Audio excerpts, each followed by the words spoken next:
with old guys with so much experience, won Le Mans I don't know how many times, but to be as a young driver there, to follow like a little kid, this old and experienced guys was really nice. So yeah, I hope next year we can repeat that and do a proper result, how it should be, like Kevin or like Jimmy, be on the podium. I think, yeah.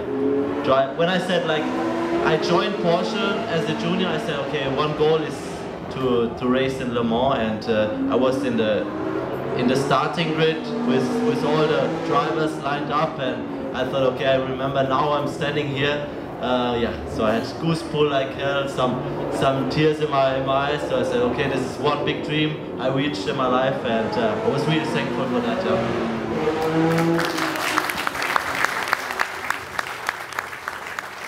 Yeah, for me, my first Le Mans was 2015 in a prototype. I was not at Porsche at that time, but I had the opportunity to do it in a prototype with Laurens Vanthoor, another Porsche factory driver now. And it's, yeah, Le Mans is just incredible. It's just a special race. You can do Daytona 24, Spa 24, you know, Nürburgring. Every 24 hours has its own specific and yeah, special stuff. But Le Mans is just because of the time you spend there. Normally you come on Saturday or Sunday, so you stay more than a week there. Plus you do the test day two weeks before. You stay another 3 days there. You have a lot of autograph session, PR stuff, a lot of meeting with everybody. You really feel the pressure growing up through the week. And yeah, the first Le Mans is just, everything is new for you. It's really a long week. It's tough to keep your energy, you know, high. You have for me, my highlights, one of the highlights from Le Mans is the parade, the driver parade on Friday, which is incredible. You just, every driver or every car crew is driving on a really old timer in the city, and old car in the city, and there's, I don't know how many people, 30,000 people, 20,000 people there in the city asking for autograph, and you know, we have sweets and autograph cards we throw at them. They're all crazy, and you know, you really feel like rock stars. So I think for me this was my highlight for the first time Le Mans, and I'll never forget. And every year it's the same. You just finish the parade, and you just, on the next day you're a bit sore. You know, not from driving, just from throwing stuff at the fans.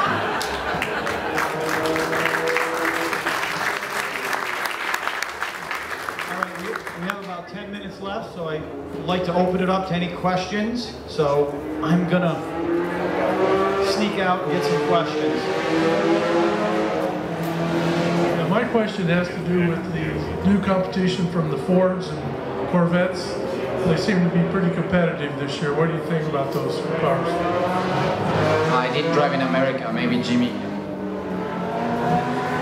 Yeah, over here in America, obviously they are very, very strong. They are also in the WC, we can see they are strong. We will see also the Corvette this year for the first time in a World Endurance race in Shanghai. They are very well, I mean, they have a very good team in the back. The Corvette, also Ganassi team in America.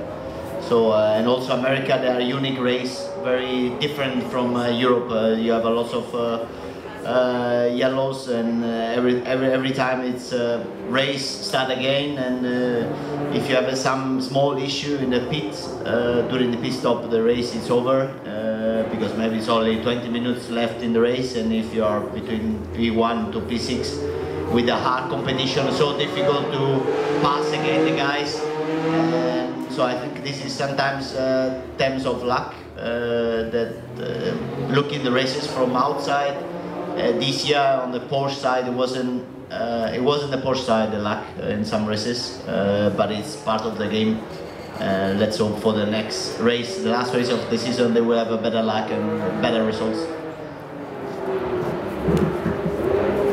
Question on this side.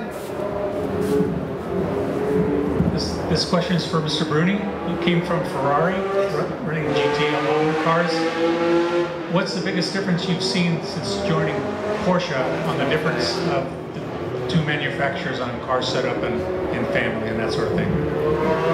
Yeah, I mean, Ferrari has a big name, very big history over the world, of course, because Ferrari is everywhere, and also in Italy a lot. When I joined Porsche, it's completely different. Completely different. You feel how many people they are working on the project of GT.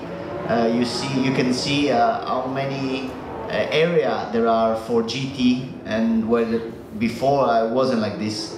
You can see also on the road side that how many cars they are selling Porsche against also Ferraris, completely different numbers. And so I mean, it's completely different way of operate, completely different way of work, completely different way of driving the car. The car it's a middle engine, but it's completely different than what I used to drive. And also on the other side, I drove all the cars 430, 458, and 488, and all the same characteristic. So when I joined this car, it's completely different. It's a middle engine, but it's completely different of these three cars, and you cannot compare even closer for the way of driving. But it was different, and we have lots of now new guys on board on the GT program. We will have a new car in the future for Porsche, and we're looking forward. The car is gonna be very, very close to what I used to drive, very real middle engine car, and I think it's a really high performance car.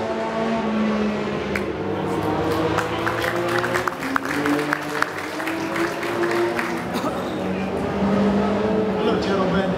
My question for all of you is, as in all sports, we're always looking for competitive edge and advantage. And being how motorsports is a very rigorous, physically demanding sport, I want to know how many of you have a special health, fitness, and nutrition regimen that you train year-round on to keep your competitive advantage over your competitors.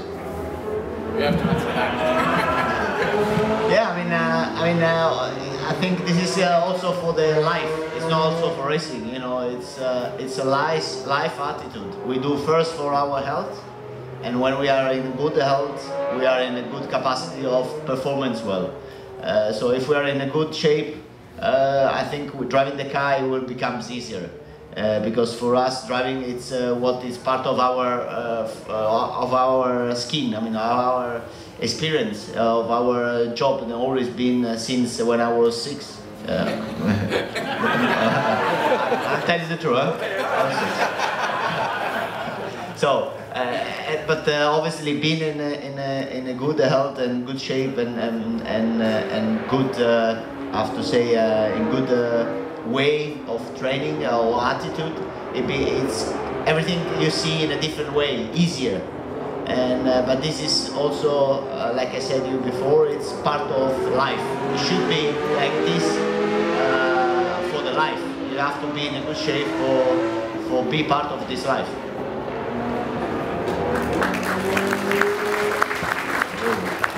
It's tough to go after Jimmy to speak about sports, really, but yeah, no, I think it's really.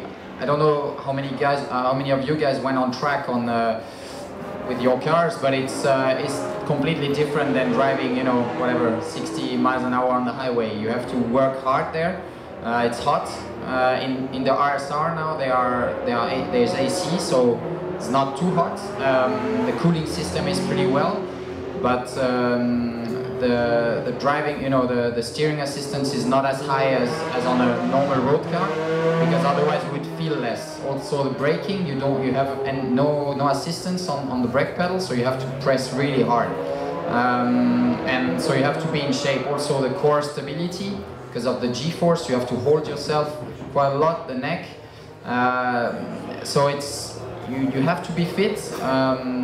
You have to train outside racing, but also we race quite a lot and test quite a lot, which helps, because the muscle which you use for racing are a bit different than what you would train running or cycling or going at the gym. So you have to do both of them. But for sure, as Jimmy said, it's also about how you're living and trying to eat properly the whole time, and not just the week from the race or just the day before. So you don't go too much to In-N-Out or McDonald's, although In-N-Out is good though.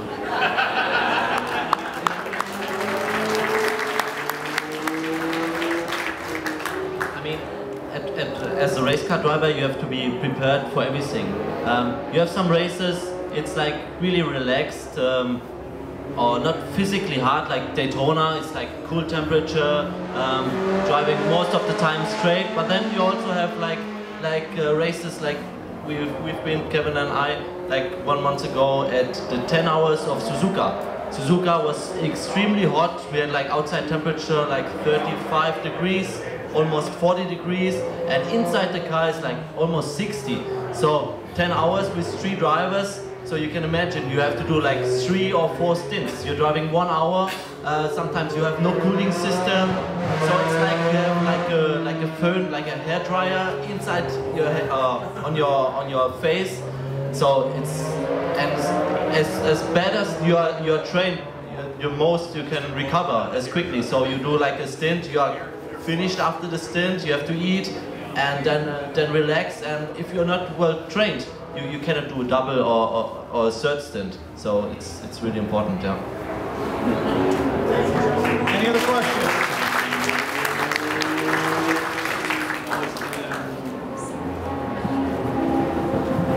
Hello, gentlemen. For my sins, I have been to 26 Le Mans 24-hour races. And in more recent years, the GT class has been spoiled by balance of performance. Ford cheated 2 years ago and gained 7 seconds a lap in 10 days. And it strikes me that Porsche always seems to be on the wrong end of the balance of performance.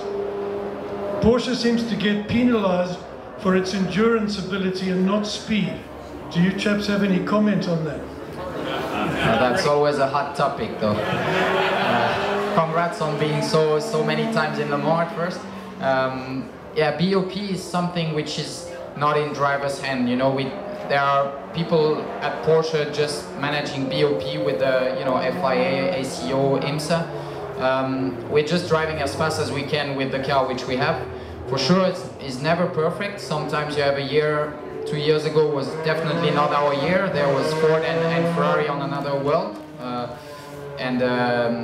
But you have to accept it is part of the game. At the end, it's sadly like this, but I think it helps a bit to reduce the cost and also to make everybody having a chance of building a car, being able to drive in Le Mans with a different engine, with different concept.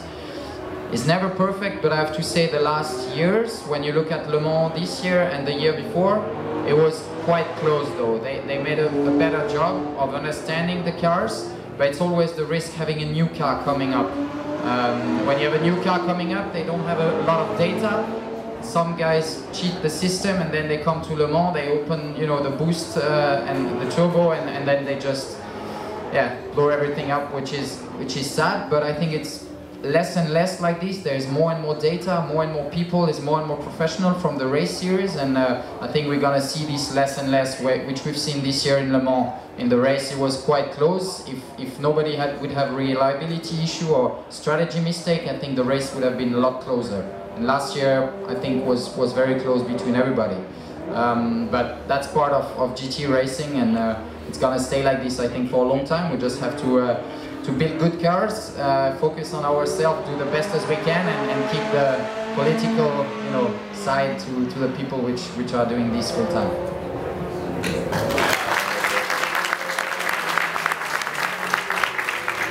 Gentlemen, that's all the time we have. Thank you so much for coming and visiting with us.